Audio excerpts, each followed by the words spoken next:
في قضية الليلة حنتكلم عن المتحرش الجنسي بالأطفال سيء السمعة بيتر سكالي. ولد سكالي في 13 يناير عام 1963 في ميلبورن، أستراليا، وأدين بتهمة الاتجار بالبشر، القتل والاعتداء الجنسي ل 75 ضحية. عاش سكالي في البداية في ضاحية من ضواحي ميلبورن مع زوجته وأطفاله الاثنين قبل هروبه لمانيلا في الفلبين في عام 2011. وعلى حسب كلامه قال سكالي إنه تعرض للاعتداء الجنسي من قبل كاهن في فيكتوريا.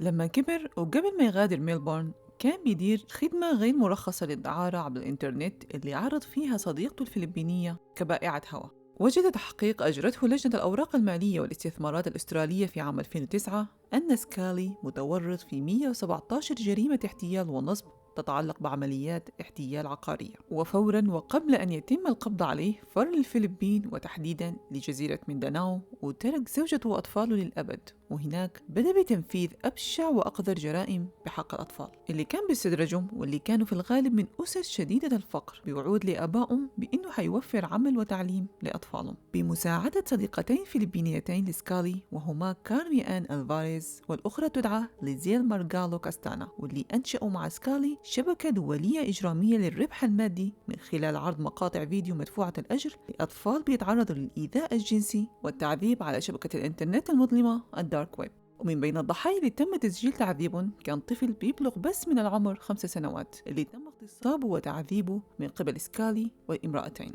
وبعدها استدرج سكالي وصديقته الفلبينية بنتين مراهقتين لبيت سكالي، وهناك أعطت فتيات الكحول وأجبرهم على ممارسة الفاحشة بيناتهم، وقام هو بتصويرهم لغرض التجارة بالفيديو لاحقاً. وبعدها حاول البنات الهرب، ولكن أمسك بهن سكالي وأجبرهن على حفر قبورهن في القبو وهددهم بدفنهم هناك. وبعد 5 أيام جاءت صديقة سكالي المدعوة كارمي وأطلقت سراح البنتين وساعدتهم على الهرب بعد ما حست بالندم لما شافت البنتين وهن مربوطات بأطواق الحيوانات. كان سكالي بيدير موقع سري في الدارك ويب سماه No Limits Fun، لا حدود للمتعة. وكان الفيديو الأكثر شهرة لسكالي هو Daisy's Destruction، تدمير دايزي، واللي باعه في موقعه لأحد العملاء بمبلغ 10,000 دولار، مستوعبين فكرة شخص بيدفع 10,000 دولار عشان يتفرج على طفل بيتعذب؟ وممكن جدا شخص زي كده يكون عايش بيناتنا وقريب من أطفالنا ونحن ما عندنا أي فكرة. فعلا والله شيء مخيف.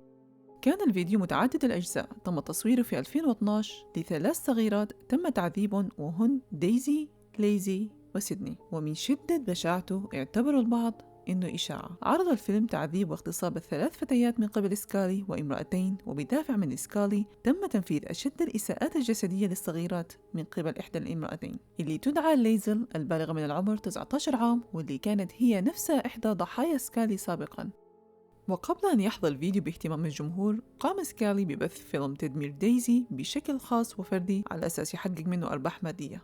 بعدها قام ببيع الفيلم لشخص يدعى ماثيو ديفيد جرام البالغ من العمر 22 عام، واللي بيدير هو كمان سلسلة من المواقع الإباحية المؤذية للأطفال، واللي نشر الفيديو فيه هو نفسه لغرض الربح.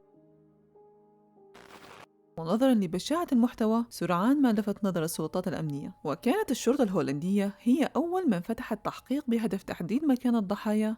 بعد ذلك تم إطلاق عملية مطاردة دولية للمسؤولين عن إنتاج الفيديو، وتم تعقب سكالي إلى مدينة ملاي بلاي في الفلبين، واعتقل في 20 فبراير 2015. كان لدى المحققين 6 أوامر اعتقال لسكالي، جميعها تتعلق بالاختطاف والاعتداء الجنسي. وأثناء بحثاً عن سكالي في الفلبين تعقب المحققون الضحايا الأساسيين ال3 في فيلم دمار دايزي، وتم العثور على الصغيرة ليزي على قيد الحياة، وكذلك على الصغيرة دايزي التي أصيبت بجروح جسدية دائمة من سوء المعاملة الشديدة. أما بالنسبة للصغيرة سيدني، اتضح أن سكالي بنفسه سجل مقطع فيديو لنفسه مع سيدني وهو بيغتصبها وبيعذبها، ثم جعلها تحفر قبرها بنفسها قبل أن يخنقها بحبل ويرميها عليه. واجه سكالي 75 تهمة، وحكم على 4 رجال آخرون ساعدوه في إنتاج أفلامه الإباحية، رجل ألماني و2 من الفلبين، وكان الأخير من البرازيل. واعتبرت جرائمه شديدة لدرجة أن بعض المدعين أيدوا إعادة الحكم بعقوبة الإعدام على سكالي، على الرغم من إلغاء عقوبة الإعدام في الفلبين منذ عام 2006. وفي أكتوبر عام 2015 ألحق حريق أضرار بالغة بغرفة الأدلة التي تحتوي على سجلات الكمبيوتر ومقاطع الفيديو الخاصة بسكالي، مما أدى إلى تدمير الأدلة الرئيسية. ويعتقد البعض أن سكالي ربما قام برشوة ضابط شرطة محلي لإشعال الحريق، حيث كان الفساد منتشراً في الفلبين في تلك الفترة. وفي 13 يونيو عام 2018 حكم على سكالي وصديقته الفلبينية بالسجن مدى الحياة مع دفع 5 ملايين بيزو فلبيني، حوالي 87 ألف دولار أمريكي للضحايا. وفي نوفمبر 2022 تلقى سكالي إدانة ثانية وحكم عليه بالسجن 129 عام إضافية، وحكم على صديقته وشريكته الفلبينية ليزيل مارغالو بالسجن 126 عام، وحكم على 2 من المساعدين بالسجن 9 سنوات لكل منهما. وفي المجموع تم رفع 60 قضية ضد سكالي. وعلى الرغم من أنه تم القبض على هذا المريض والسفاح وأتباعه، إلا أنه حيظل الصغيرات بيعانوا من الصدمة النفسية والعاهة الجسدية لباقي حياتهم.